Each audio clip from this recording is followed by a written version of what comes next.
Dear students and learners, hello. I am Kumar Satyam from the Department of Social Work at Dr. Bhimrao Ambedkar College, University of Delhi. I warmly welcome you all to this session. This is the second lecture on the topic social groups, social institution and social control. What are the learning outcome? The learning outcome of this session is to understand the meaning, definition and types of groups, to understand the meaning and significance of social institutions, to emphasize the significance and definition of social control. Societies are formed by human beings as they live together. While society cannot be seen or touched, it can be felt and experienced through daily interactions. This intangible nature makes society an abstract concept. If society is abstract, how do we study it?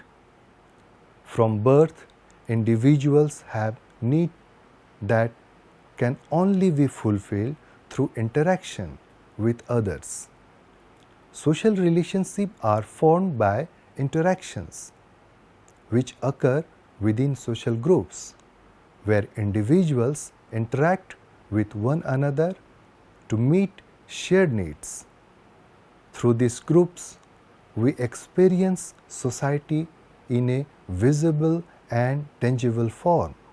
Thus, even a small group reflects the larger society. It's clear that social groups have three key points. A group is a basic, concrete unit of society.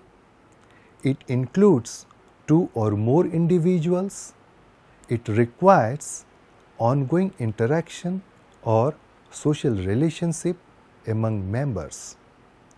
Let's talk about the primary group and secondary group now. A primary group is a small social group where members interact directly and personally. These groups are marked by close relationships, emotional bonds, and mutual support. Everyone belongs to some primary group, making them central to social life and organization. C.H. Cooley introduced the concept of primary group in his book Social Organization.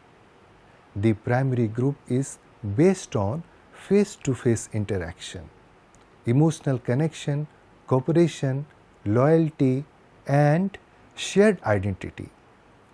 For him, the size of group was less important than the depth of its relationship. Primary groups emerged through long-term, informal interactions. Their relationships are valued for their own sake, not just as means to an end. According to Cooley, such groups are key to shaping an individual's social values and identity. They create a collective sense of we, where individuals feel a strong connection to the group shared life and purpose. Example includes the family, childhood playmates, neighbors, and community groups. Cooley emphasized that primary groups exist in all societies and across all stages of development. Small clusters can form within larger groups to fulfill the need for close personal interaction. Three key conditions are necessary for a primary group to form. First, face-to-face interaction, small group size, long-lasting emotional bonds. Physical closeness and face-to-face interactions are essential for building intimacy. Talking and engaging with one another allows for easy exchange of thoughts and emotions. Such proximity create favorable conditions for forming primary groups. Group size also matters.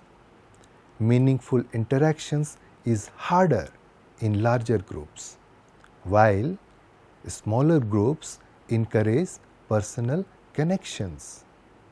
The smaller the group, the deeper the bond. As group size increases, relationships tend to weaken and individuality can fade. Intimacy grows with frequent and sustained contact. The more time people spend together, the stronger their social ties become more shared habits and ideas. Although it's not mandatory, close relationship can be cultivated through physical proximity, small group size, and long-term association. The existence of primary groups is supported by these factors, but they are not a prerequisite for their formation. Now, what is secondary group? While primary groups are essential for emotional development, most of our daily needs are met through secondary groups. Although Cooley only defined primary groups, later scholars introduced the term secondary groups, typically describing relationship maintained through indirect communication like newspaper.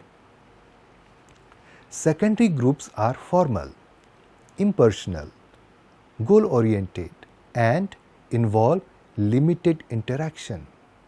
The emotional closeness found in primary groups is not present in them, and they do not shape personal identity to the same extent. Members often come from diverse backgrounds and interact to fulfill specific roles or mutual needs without forming personal bonds. Relationships in these groups are based on utility rather than emotional connection. McIver and Page observed that primary group ties are common in simpler societies. As society expands in size and complexity, interests become more diverse, resulting in more impersonal and practical interactions. They referred to this as great association. These are typical in industrialized and urban societies. Ogburn and Nimkoff define secondary groups as those offering limited personal interaction. Although they meet many of an individual's needs, they also categorize social roles. Unlike primary groups, which reflect the whole personality, secondary groups engage only specific aspects of an individual.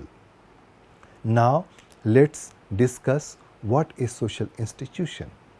A social institution is a structured system of roles, norms, and practices that organize and sustain social life.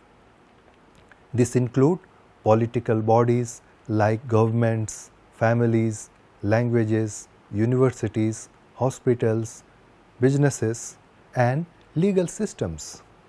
Sociologist Jonathan H. Turner described institutions as organized pattern of roles and values that help society solve basic problems like resource production, population reproduction, and social stability. British sociologist Anthony Giddens defines institutions as the enduring features of social life, such as economic, political, and legal systems. Philosopher Rom Harry views institutions as interconnected structure of individuals in roles and the practices they carry out. The study of social institutions is not limited to sociology. It is also central to philosophy, especially in ethics and political theory. For example, philosopher John Rawls developed theories on how justice should guide the organization of institutions. 5 major types of institutions are commonly recognized. Economic produce social and distribute goods and services. Political manage power and governance. Stratification determine social roles and resource allocation. Kinship govern family, marriage and child socialization. Cultural encompass religion, science and the arts. Accounts of social institutions.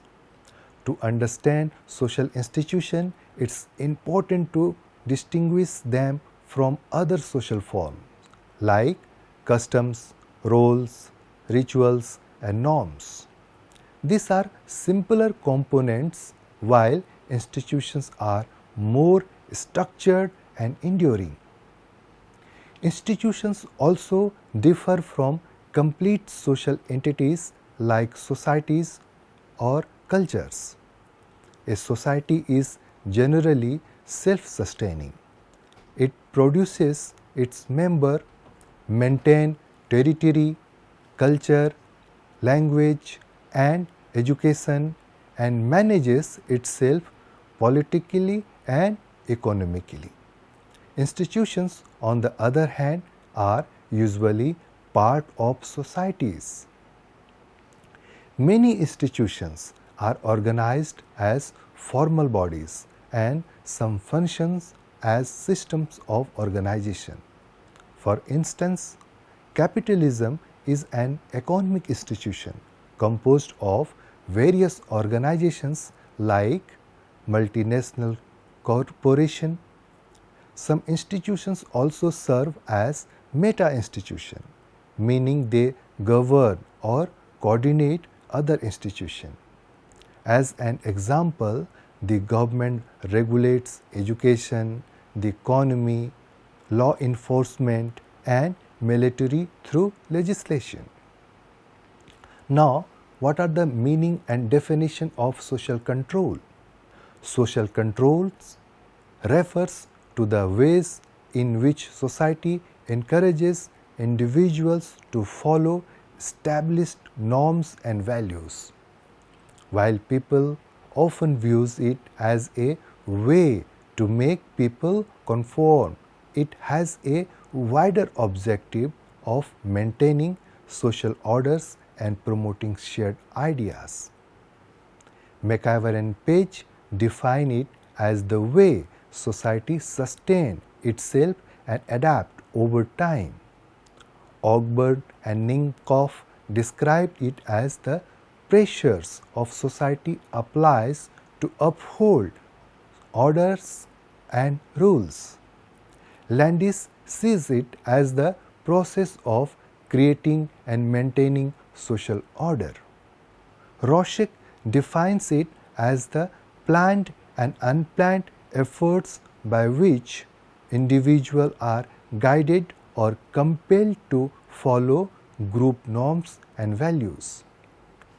In essence, social control includes all social and cultural mechanisms that consistently guide individual behavior to ensure harmony and stability within a group or society. Social control operates at 3 levels: between groups, when one group influences another; within a group, when a group regulates the behavior of its members; between individuals, when people influence each other's actions. Thank you.